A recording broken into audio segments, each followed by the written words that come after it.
عبداللہ کا رشتہ طے کیسے ہو؟ توجہ کرنا دھیان سے، ہر رشتہ بیٹے کا بیٹی کے گھر جاتا ہے، لڑکے والے رشتہ لے کے کہاں جاتے ہیں؟ بولے کہاں جاتے ہیں؟ لڑکی کے گھر۔ ابھی بھی یہی دستور ہے، پہلے آپ کے یہاں کیا راجستھان میں مجھے نہیں پتا، ہمارے یہاں بھی یہی ہے، ہاں کیا کہ لڑکے والے پہلے کہل پہل کرتے بات لے جاتے ہیں لڑکی کے گھر، لیکن یہ نور نبوت کی برکت ہے۔ حضرت عبداللہ کا رشتہ حضرت آمنہ کے یہاں نہیں گیا، بلکہ آمنہ سرکار کے گھر سے رشتہ میرے نبی کے ابا جان سرکار عبداللہ کے گھر آیا۔ اس کی وجہ کیا بنی تھوڑی ذرا سن لیں۔ اللہ اکبر، توجہ میرے خواجہ کی، کاش کہ نظر کرم ہو جائے۔ ان کے نانا کا ذکر ہو رہا ہے، ان کے جد کا ذکر ہو رہا ہے۔ اللہ اکبر، حضرت عبداللہ پر رشتہ آیا کیسے؟ صرف 17 سال کی عمر ہے، ابھی جوانی پر قدم رکھا ہے، زیادہ عمر نہیں تھی، 17 سال کی عمر، بلکہ چہرے پر ابھی داڑھی کے بال نکلے بھی نہیں تھے، جو روحیں پکتے ہیں ابھی وہ پکے بھی نہیں تھے، بالکل آپ کے چہرے پر داڑھی کے بال نہیں آئے تھے۔ 17 سال کی عمر ہی کیا ہوتی ہے۔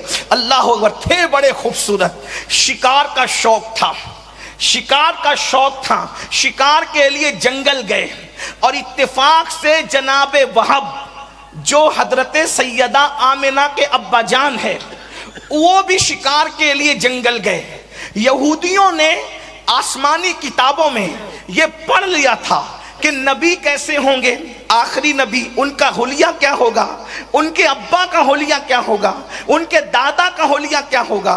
تو انہوں نے اپنی کتابوں میں، یہودیوں نے پڑھ کر یہ معلوم کر لیا تھا کہ یہ جو ستارے اب طلوع ہو رہے ہیں یہ آخری نبی کے ولادت کے آثار بتا رہے ہیں کہ آخری نبی دنیا میں آنے والے ہیں۔ آپ مجھے بتائیں، لوگ کہتے ہیں میلاد سے کیا ہوتا ہے؟ میں نے کہا ہر ستارہ ہر وقت تو طلوع نہیں ہوتا، قدرت نے بھی بعض ستاروں کو ڈیوٹی لگا رکھی ہے کہ ہر وقت نہیں چمکنا، جب محبوب آئے تبھی چمکنا۔ ہر ستارہ ہر وقت نہیں چمکتا، جب محبوب آتے تب بعض ستارے چمکتے ہیں۔ اللہ اکبر، حیرت ہے، یہودیوں کو پتا ہے، یہودیوں کو پتا ہے کہ وہ بعض ستارے جو توریت، انجیل اور آسمانی کتب میں بیان کی آخری نبی کے آنے پہ چمکیں گے، تو وہ اب چمکنے لگے ہیں۔ اس کا مطلب ان کے ابا پیدا ہو چکے ہیں۔ ابا کی نشانی یہ ہے، ساری نشانی آسمانی کتابوں میں تھی، آسمانی کتابوں میں نشانی دیکھ کر وہ لوگ مکہ آئے، مکے میں چھپے تھے کہ نبی کے ابا کو قتل کر دو۔ جب نبی کے ابا ہی قتل ہو جائیں گے تو نبی اماں کے شکم میں کیسے آئیں گے؟ اماں کے شکم میں نہیں آئیں گے تو دنیا میں کیسے آئیں گے؟ تو پھر کیا ہوگا؟ ہم یہودیوں کی دادا گیری بھی چلتی رہے گی اور بابا گیری بھی چلتی رہے گی۔ اللہ اکبر، کرنا کیا تھا؟ نبی کے ابا کو مار ڈالو، نہ ابا رہیں گے نہ شہزادے دنیا میں تشریف لائیں گے۔ اپنے ذوق کے مطابق ایک جملہ کہوں، اگر سمجھ سکتے ہو تو سمجھ لو، محسوس کر سکتے ہو تو محسوس کر لو۔ ان یہودی ملوں نے مل کر مشورہ کیا تھا میلاد نہیں ہونے دیں گے۔ پلان کیا تھا؟ میلاد نہیں ہونے دیں گے۔ میں کسی کو کچھ نہیں کہتا، لیکن اجمیر شریف میں بیٹھ کے یہ ضرور کہوں گا، یہ فکر کس کی ہے؟ میلاد نہیں ہونے دیں گے۔ یہ فکر کس کی ہے؟ میلاد نہیں ہونے دیں گے۔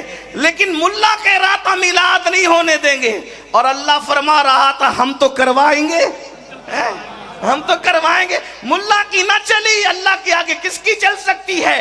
یہ سب مل کر کے سرکار عبداللہ کے پیچھے لگ گئے، اور پیچھے لگنے کے بعد سوچا ان کا مرڈر کر دو، ان کو قتل کر دو۔ اب اس کی روایت بیان کرنے والے جناب وہب ہے۔ وہب کہتے ہیں میں نے دیکھا کہ خوبصورت عبداللہ، وہ جوان 17 سال کا، شکار میں مصروف ہے، چاروں طرف سے یہودی مولوی، چاروں طرف سے یہودی جو راہب تھے، ان کے سربراہ تھے، وہ ملے تھے، انہوں نے گھیر لیا، اور گھیرنے کے بعد سرکار عبداللہ پر، میں سرکار عبداللہ کہنا، انہوں نے عبداللہ کہا تھا اس لیے کہ میرے نبی کے والد ہے نا، میرے سرکار کے ابو جان ہے وہ، میرے آقا کے ابو جان ہے وہ۔ اللہ اکبر، اللہ اکبر، چاروں طرف سے گھیر لیا، گھیرنا تھا۔ حضرت وہب کہتے ہیں میں نے سوچا یہ عبد المطلب میرے سردار کا بیٹا ہے، ہو سکتا ہے اسے یہ قتل قتل کر دیں تو لوگ مجھ سے کہیں گے وہاب تم اتنے بزدل تھے کہ تمہارے سامنے سردار مکہ متولی کعبہ عبد المطلب کا شہزادہ قتل ہو رہا تھا، تم نے بچایا نہیں، یہ تم نے کون سی جو ہے وہ جرأت دکھائی؟ اللہ اکبر۔ تو حضرت وہاب کہتے ہیں میں نے عبداللہ کو بچانے کے لیے جیسے ہی اپنی سواری کو دوڑانا چاہا تو ایسا لگا میری سواری کے قدم کسی نے پکڑ لیے، میری سواری نے کام نہیں کیا۔ ایسے ہی میں نے سوچا ہاتھ سے میں اٹھاؤں تیر اور تیر اٹھا کر کے ان پر چلاؤں، ان یہودیوں پر۔ جیسے تیر چلانے کے لیے ہاتھ کا استعمال کرنا چاہا، میرے ہاتھ بے قابو ہو گئے، ہاتھ بھی کام نہیں کر رہے، سواری کے قدم زمین نے پکڑ لیے، ہاتھ کام نہیں کر رہے۔ سوچا چلا کر کہوں عبداللہ ہوشیار، تمہارے اوپر حملہ ہونے والا ہے۔ چلانا چاہتا ہوں تو آواز بھی نہیں نکلتی، گویا کہ قدرت کا فیصلہ ہے، وہاب تم مدد نہیں کر سکتے، تماشا دیکھو ہو کیا رہا ہے۔ حضرت وہاب کہتے ہیں اب میں بالکل جامد و ساکت یعنی خاموش اور مجبور ہو کر دیکھنے لگا ہوتا کیا ہے۔ ایسے میں نے دیکھا زمین سے شیر نکلے یا آسمان سے ٹپکے اور ان سب کو چیر پھاڑ کر کے رکھ دیا، وہ سارے یہودیوں کو چیر پھاڑ کر کے رکھ دیا۔ اور اس کے بعد کہتے ہیں وہاب میں نے یہ منظر دیکھا، وہ خونخوار خطرناک شیر یہودیوں کو تو چیر پھاڑ گئے لیکن عبداللہ کو انہوں نے کچھ نہیں کیا۔ اس دن سے میرے دل میں عبداللہ کے لیے عزت پیدا ہو گئی کہ آخر یہ بچہ ہے کیسا، یہ جوان ہے کیسا۔ میں گیا اور سیدھا عبد المطلب سے ملا، میں نے کہا بھائی عبد المطلب عبداللہ کی شادی کیوں نہیں کرتے؟ تو عبد المطلب نے کہا شادی کرنا ہے دیکھ رہے لیکن کوئی رشتہ تو ویسا ملے۔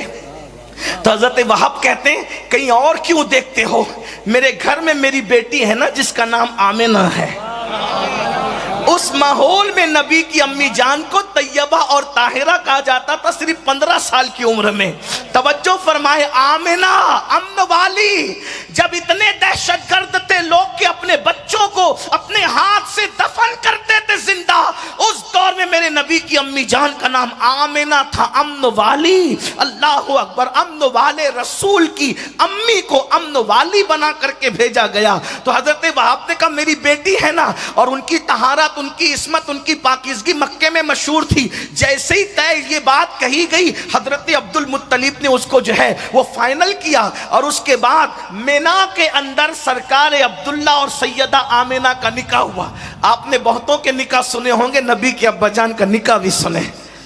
مینا کی وادی کے اندر جمرات کے قریب حضرت عبداللہ اور آمنہ کا نکاح ہوا۔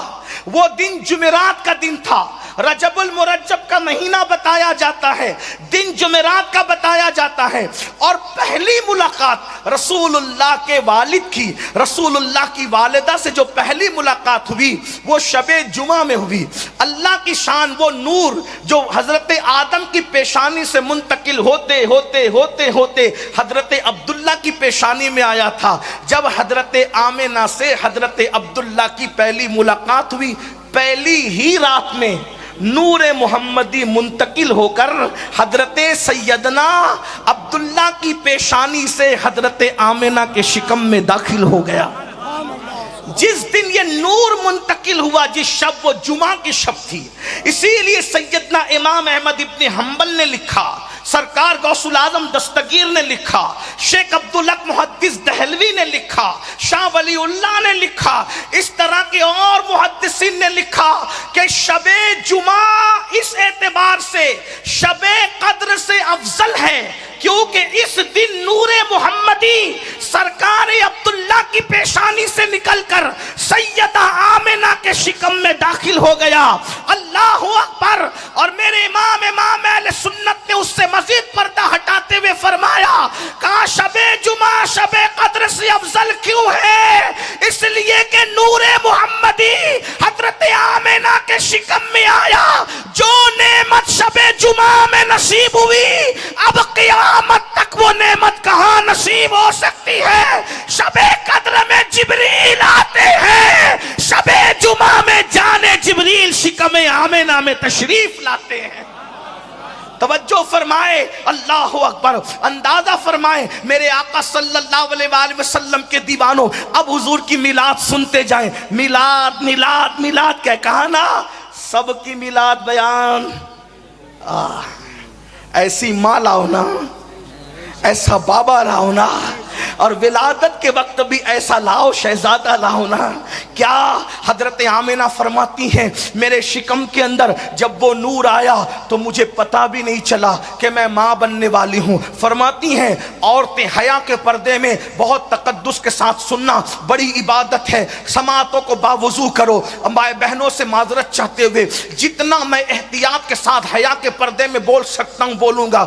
عورتیں جب ماں بننے والی ہوتی ہے انہیں الٹیاں ہوتی ہے، متلیاں ہوتی ہے، جسم سے مخصوص قسم کی بدبو آتی ہے، لیکن سیدہ آمنہ کہتی ہے بس مجھے تو نہ کوئی بھاری پن، نہ کوئی متلی، نہ کوئی الٹی، نہ کوئی تکلیف، نہ کوئی پریشانی، بس میں ماں بننے والی ہوں، مجھے خبر بھی نہیں ہوئی۔ اتنا تھا کہ جب میں صبح کو اٹھی ہوں، اٹھنے کے بعد جیسے میں چلی ہوں تو میں نے کیا دیکھا کہ میرے پیروں کے نیچے مکے کی سخت کنکریاں موم کی طرح نرم ہوتی ہے، اور اللہ اکبر درخت میری طرف جھکتے ہیں اور اس سے آواز آتی ہے الصلاۃ والسلام علیک یا رسول اللہ، الصلاۃ والسلام علیک یا رسول اللہ۔ او میلاد سے لوگ روکتے کیوں ہیں؟ کیونکہ جانتے ہیں جس دن میلاد بیان ہوگا نبی کی امی کا یہ کردار بھی بیان ہوگا کہ جس کے نیچے کنکریاں نرم ہوتی ہے وہ میرے نبی کی پیاری امی جان سیدہ آمنہ کی ذات ہے۔ کنکریاں پیر کے نیچے نرم ہوتی ہے، بکریاں پیچھے پیچھے چلتی ہے، درخت میری طرف جھکتے ہیں، آواز آتی ہے الصلاۃ والسلام علیک یا رسول اللہ۔ فرماتی ہیں میں پریشان ہو گئی، ستارے شام کو میری طرف جھکنے لگے، مجھے لگا مجھ پر کسی نے جادو تو نہیں کیا، مجھ پر کسی نے سحر تو نہیں کیا۔ ایسے میں ڈر کے اپنے بستر پہ لیٹ گئی، لیٹی تو کچھ سوتی اور جاگنے کے درمیانی کیفیت میں تھی، اس کیفیت میں تھی میں، اس کیفیت میں تھی میں، اس کیفیت میں تھی میں۔ اچانک میں نے دیکھا عبد المطلب کی ہم شکل ایک نورانی چہرے والے بزرگ آئے اور فرمایا بیٹی آمنہ گھبرا مت، گھبرا مت، گھبرا مت، گھبرا مت، تجھ پر کسی نے جادو نہیں کیا ہے، تو ماں بننے والی ہے اور تیرے شکم میں نبیوں کا سلطان تشریف لایا ہے۔ اگر یہ نہ ہوتا تو نہ آدم کو بنایا جاتا نہ ابراہیم کو پیدا کیا جاتا۔ زمین و زمان تمہارے لیے، مکین و مکان تمہارے لیے، چنین و چنا تمہارے لیے، بنے دو جہاں تمہارے لیے، تن میں زبان تمہارے لیے، بدن میں حجا تمہارے لیے، ہم آئے یہاں تمہارے لیے، اٹھے بھی وہاں تمہارے لیے۔ کائنات کو وجود عطا کیا گیا ان کے صدقے میں۔ سیدہ آمنہ کہتی میں خوش ہو گئی، میں ماں بننے، اور کس کی ماں؟ سلطان انبیاء، سردار انبیاء، کائنات کے داتا محمد الرسول اللہ کی میں ماں بننے والی ہوں۔ فرماتی ہیں پھر دن گزرتے گئے اور مجھے کوئی بار نہیں لگا، البتہ ایک بھینی بھینی خوشبو میرے جسم سے مشک کی آتی تھی جو نامعلوم خوشبو تھی۔ مکے کی میری سہیلیاں کہتی تھی آمنہ ایسی مہنگی خوشبو تم لاتی کہاں سے ہو؟ آمنہ ایسی مہنگی خوشبو تم لاتی کہاں سے ہو؟ سیدہ آمنہ کہتی واللہ جب سے میں ماں بننے والی ہوں تب سے میں نے کبھی خوشبو لگایا ہی نہیں ہے، یہ جو خوشبو آتی ہے یہ میرے شہزادے کی خوشبو آتی۔ یہ اللہ کے رسول اللہ، میں کیا کیا بیان کروں، لیکن اختصار کی طرف آتے ہوئے جو عنوانات دیے گئے اس سے بھی سمیٹنا چاہتا ہوں، توجہ فرمائیں۔ پھر سیدہ آمنہ کہتی ہے دن گزرتے گئے، ہر دن کبھی آدم آ رہے ہیں مبارکباد دینے، کبھی ادریس آ رہے ہیں مبارکباد دینے، کبھی موسیٰ آ رہے ہیں مبارکباد دینے، کبھی عیسیٰ آ رہے ہیں مبارکباد دینے۔ اب میلاد سن لو، میلاد سن لو، میلاد ربیع الاول کا مہینہ شروع ہوا۔ کہتی ہیں ہر دن نئی نئی بہاریں دیکھ رہی تھی، ہر دن۔ میلاد اس لیے منع کرتے ہیں نبی کی امی کو کافر بنا کر کہ جس دن میلاد بیان ہوگا اس دن نبی کی شان بیان ہوگی، ہے نا؟ شان کے دشمن ہے یہ، شان کے ہی نہیں یہ اپنی جان کے بھی دشمن ہے۔ اللہ انہیں ہدایت عطا فرمائے، آپ بھی غور فرمائیں۔ اللہ اکبر، نبی کی امی کو بھی کافر کہا۔ میں صرف ایک بات کہنا چاہتا ہوں، پڑھے لکھے لوگ ہیں، سادات ہیں، اجمیر معلیٰ کے خدام ہیں، مائدین شہر ہے، پڑھے لکھے ہم لوگ ہیں۔ ایک بات کہوں، آپ نے کسی سائنسداں کی تحقیق پڑھی موتی کیسے بنتا ہے؟ کبھی پڑھی تحقیق؟ 2 منٹ میں مجھ سے سن لیں، خلاصہ جتنے لوگوں نے لکھا اس کا خلاصہ پیش کر۔ سیپ جو صدف ہوتی ہے اس میں موتی پیدا ہوتا ہے، لیکن موتی پیدا کیسے ہوتا ہے اس کو سنیں۔ سیپ ہوتی ہے سمندر کے اندر، لیکن اس کے پیٹ میں پانی کا قطرہ جاتا ہے، ایک ہی قطرہ، اور قطرہ جانے کے بعد پھر اس کا منہ بند ہو جاتا ہے، پھر وہ نیچے چلی جاتی ہے، اسی قطرے سے موتی پیدا ہوتا ہے۔ لیکن یہ تحقیق ہے سائنسدانوں کی، آگے پیچھے جملے ہو سکتے ہیں لیکن خلاصہ یہی ہے، کم و زیادہ خلاصہ یہی ہے، سیپ میں وہ جو موتی آتا ہے وہ سمندر کے پانی سے نہیں بنتا، وہ سمندر کے پانی سے نہیں بنتا بلکہ وہ میٹھے پانی سے بنتا ہے۔ مخصوص ایام میں بارش برستی ہے، جب وہ بارش برسنے والی ہوتی ہے تو سیپ اوپر آتی ہے، منہ کھول کے بیٹھ جاتی ہے، جب منہ کھول کے بیٹھتی ہے تو ایک ہی قطرہ، دوسرا نہیں، ایک ہی قطرہ اس میں جاتا ہے، پھر اس کا منہ خود بخود بند ہو جاتا ہے، پھر وہ اندر جاتی ہے۔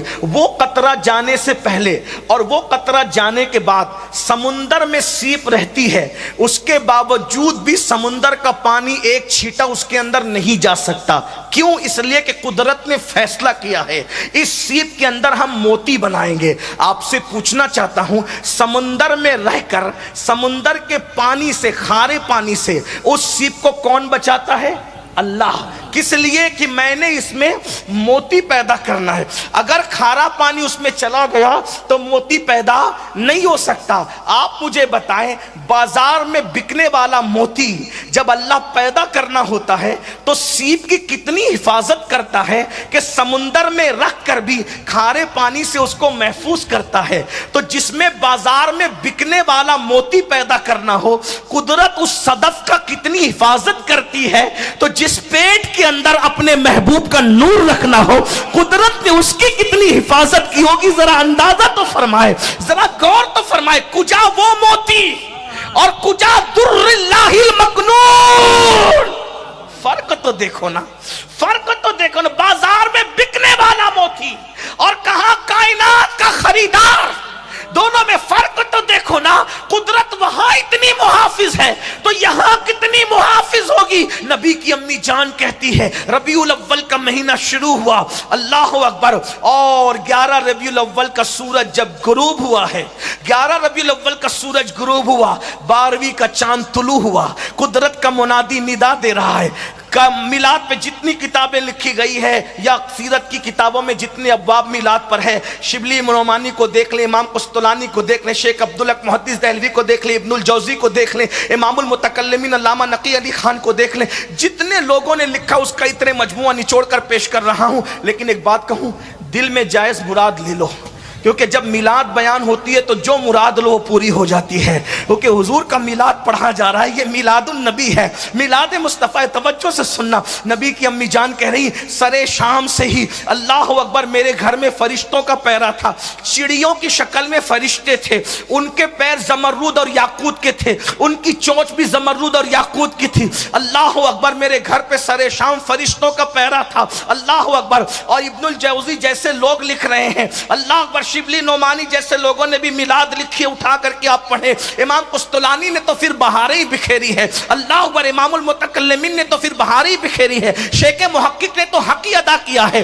قدرت کا منادی اعلان کرتا ہے، اے جبریل، اے میکائیل، اب آج اللہ اکبر آسمانوں پہ رہنے کا وقت نہیں، ہمارے جلووں کا آئینہ دیکھنے کی تمنا کرتے تھے نا، اب آسمان پہ نہ رہو، جاؤ زمین پر آمنہ کے آنگن میں اور اس خدا بہتی شکل کو دیکھو، ہمارے جلووں کا آئینہ نظر آ جائے گا۔ ہائے ہائے ہائے، اللہ اکبر، سرے شام سے فرشتوں کو تسبیح اور مصلی سے اٹھا کر کے آمنہ کے آنگن میں بھیج دیا گیا ہے۔ حضرت مولانا سید اعجاز کامٹی نے بہت اچھی بات کہی ہے، دیکھو کون آئے ہیں آمنہ کے آنگن میں، رحمتوں کے سائے ہیں آمنہ کے آنگن میں، پاؤں پاؤں چلتے تھے مصطفیٰ، فرشتوں نے اپنے پر بچھائے ہیں آمنہ کے آنگن میں، ایک اچھے کی خاطر، سب سے اچھے کی خاطر، اچھے اچھے آئے ہیں آمنہ کے آنگن میں، اچھے اچھے آئے ہیں آمنہ کے آنگن میں۔ اللہ اکبر، سیدہ آمنہ کہتی ہیں سرے شام سے فرشتوں کا پیرا ہے۔ آپ جانتے ہیں، ذرا خوبصورت جملے علامہ حسن بریلوی کے لفظ و لہجے میں سن لیں، میلاد کے کہتے ہیں آج میلاد ہے اس کی جو کائنات کا دولہا ہے، کونین کا دولہا ہے۔ ہوا کو کیا رہا ہے؟ ملکہ مصر، ملکہ مصر ہاتھ باندھے کھڑی ہوئی ہے سیدہ آمنہ کے سامنے۔ ملکہ مصر کون؟ جسے دنیا آسیہ کہتی ہے، یہ میلاد ہے۔ ملکہ مصر کو قبر سے اٹھا کے بھیجا گیا ہے، جاؤ محبوب آ رہا ہے، خدمت کے لیے کھڑی ہو جاؤ۔ توجہ تو کرے نا، نبی کو اپنی طرح کہنے والے ذرا اپنی ماؤں کے لیے بھی یہ ثبوت کہیں سے لائے نا۔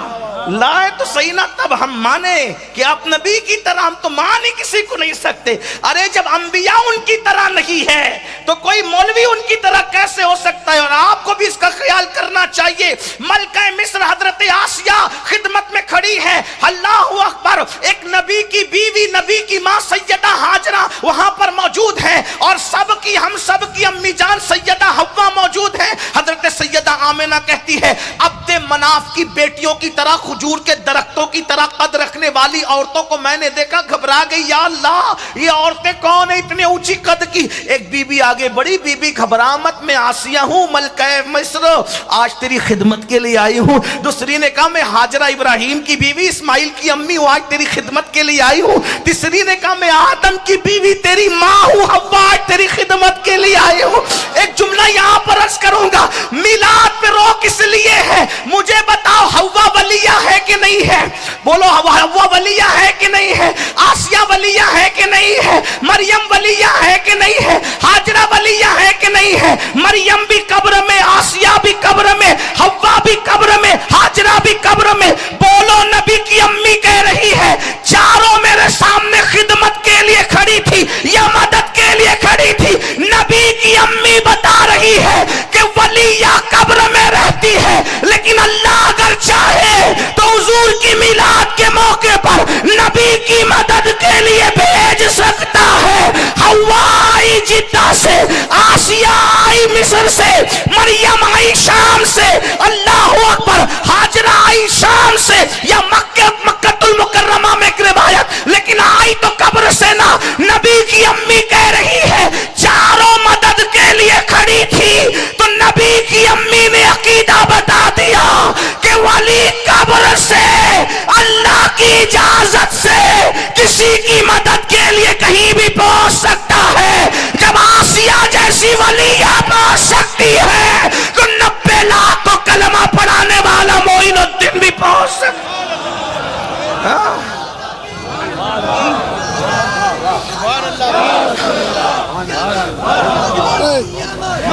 لیکن ایک خوبصورت بات کہوں، برا مت ماننا، میں کسی کو کرٹیسائز نہیں کر رہا ہوں، یہ نصیب کی بات ہے۔ کسی کا عقیدہ ملا کی طرح ہے، کسی کا عقیدہ نبی کی امی کی طرح ہے۔ بولو بولو، نصیب والے کون لوگ، نصیب والے کون لوگ ہیں؟ سوچو، اگر کل فہرست بنے گی، مولوی والے عقیدے ایک طرف کھڑے ہو جائیں، نبی کی امی والے عقیدے ایک طرف کھڑے ہو جائیں، بولو سنیو تم کس قطار میں کھڑے کیے جاؤ گے؟ یہ تو نصیب کی بات ہے نا، یہ تو نصیب کی بات ہے۔ اللہ کا کتنا بڑا احسان ہے، اس لیے میری گزارش ہے۔ تو نبی کی امی جان کیا کہہ رہی؟ فرماتی مجھے وحشت ہونے لگی، کیونکہ میرے گھر کی چھت کھل گئی، آنے والے آ رہے ہیں، جانے والے جا رہے ہیں، دھوم مچی ہوئی ہے، عرش پہ تازہ چھیڑ چھاڑ، فرش پہ ترپا دھوم دھام، عرش پہ تازہ چھیڑ چھاڑ، فرش پہ ترپا دھوم دھام، کان جدھر لگائیے تیری ہی داستان۔ کہتے ہیں مجھے گھبراہٹ ہونے لگی، ایک پرندہ آیا، اس نے میرے سینے پہ پر ملنا شروع کیا، اس کے پر ملنے سے ساری گھبراہٹ دور ہو گئی۔ فرماتے ہیں ایک نور ظاہر ہوا، نور ظاہر، قد جاءکم من اللہ نور آ رہا ہے، نور ظاہر ہو رہا ہے۔ کہتے ہیں نور ظاہر ہوا، میں نے اس نور کی روشنی میں اپنے گھر میں بیٹھے بیٹھے ملک شام کے محلات دیکھے۔ 1 مہینے کی مسافت ہے، اور آج کے دور میں 2.5 گھنٹے لگتے ہیں فلائٹ سے۔ اللہ اکبر، مکہ المکرمہ کے قریب جدہ سے اگر جائیں گے تو کم سے کم 2 سے 2.5 گھنٹے لگیں گے۔ اللہ اکبر، نبی کی امی کہتی وہ نور چمکا، اس نور کی روشنی میں میں نے ملک شام کے محلات دیکھے۔ اندازہ فرمائے جب نبی کا نور چمک کر ماں کو اتنا دکھا سکتا ہے تو وہ نور خود کتنا دیکھ سکتا ہوگا، اس کا اندازہ کوئی کرے نا۔ پھر فرماتی ہیں اسی نور کے جلووں میں گم تھی کہ اچانک مجھ سے نور ظاہر ہوا، جب میری نظر پڑی تو میں نے دیکھا، ولادت ہوئی حضور کی، الصلاۃ والسلام علیک یا رسول اللہ، الصلاۃ والسلام علیک یا حبیب اللہ، الصلاۃ والسلام علیک یا نبی اللہ، الصلاۃ والسلام علیک یا رحمت للعالمین، الصلاۃ والسلام علیک یا در اللہ المکنون، الصلاۃ والسلام علیک یا سر اللہ المخزون، الصلاۃ والسلام علیک یا عالم ما کان وما یکون، مرحبا یا مصطفیٰ، مرحبا یا مصطفیٰ، مرحبا یا مصطفیٰ۔ حضور کی آمد ہوئی، رسول کی امی جان کہتی میری نظر پڑی تو میں نے دیکھا کوئی گندگی نہیں تھی، کوئی پلیدی نہیں تھی، کوئی نجاست نہیں تھی، کوئی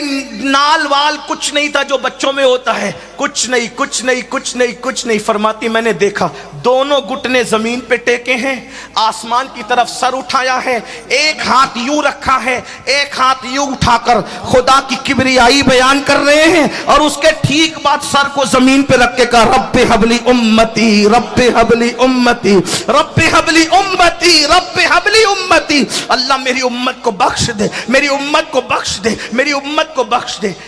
آگے بڑھنے سے پہلے ایک بات کیا فرمایا؟ پیدا ہوتے ہوئے اللہ کی کبریائی بیان، اور کسے یاد کیا؟ ہمیں، گناہگارم وہ لیکن خوش نصیبم، گنہگار ہوں لیکن خوش نصیب ہوں کیونکہ ان کا امتی ہوں۔ توجہ کرنا، کیا فرمایا؟ میری امت کو پیدا ہوتے ہوئے کچھ یاد نہیں کیا۔ کس کو یاد کیا؟ امت کو۔ ایک جملہ کہوں میلاد منانے والوں، آگے بڑھنے سے پہلے حضور تو پیدا ہوتے ہی امت کو یاد کریں، کیا امت بھی رسول کو یاد کرتی ہے؟ ظالموں محبوب کا حق تھا یہی، عشق کے بدلے عداوت کیجیے۔ حضور کے احترام اور تعظیم کی بات کرنے والوں، میں آپ سے مخاطب ہو کے پوچھتا ہوں، حضور نے امت کو یاد رکھا، کتنا یاد رکھا؟ پیدا ہوئے تو ہمارے ذکر کیا، پوری زندگی ہمیں یاد کیا، پہاڑوں میں تو ہم یاد، غاروں میں تو ہم یاد، نمازوں میں بھی ہم یاد، مسجدوں میں ہم یاد، جنگ کے میدانوں میں ہم یاد، حتیٰ کہ خدا کو دیکھنے گئے، خدا کو دیکھنے گئے ہم یاد۔ توجہ کریں۔